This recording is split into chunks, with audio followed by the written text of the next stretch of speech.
আমাদের একজন শহীদ ভাই শহীদ রিয়াজের নামে এখানে চত্বর করা হয়েছে।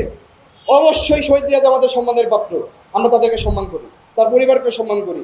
কিন্তু এখানে এমপি মহোদয় উপস্থিত ছিলেন জনাব আমানুল্লাহ আমান।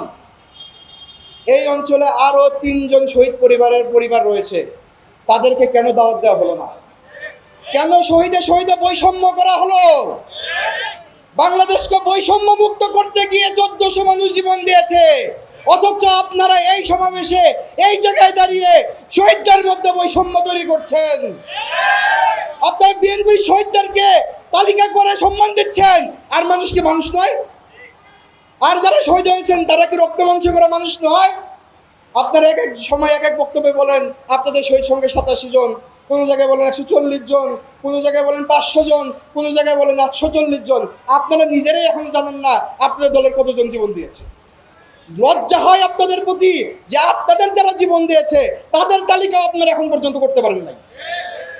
2026 সালের 12ই ফেব্রুয়ারি জাতীয় নির্বাচনের মাধ্যমে বিএনপি সরকার ক্ষমতায় এসেছে, কিন্তু এখন পর্যন্ত শহীদদের তালিকা প্রণয়ন করা সম্ভব হয় নাই।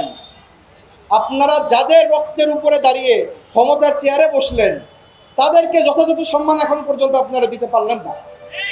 আহতদের পুনর্বাসন আপনারা করতে পারেননি, করার কোনো সদিচ্ছাও আপনারা দেখাচ্ছেন না। এমনকি কিছু কিছু শহীদ পরিবারের যে মাসিক ভাতা দেওয়া হচ্ছিল সেটাও কিছু কিছু জায়গায় বন্ধ করে দেওয়া হয়েছে। আহতদের পুনর্বাসনের চিকিৎসা খরচ বন্ধ করে দেওয়া হয়েছে।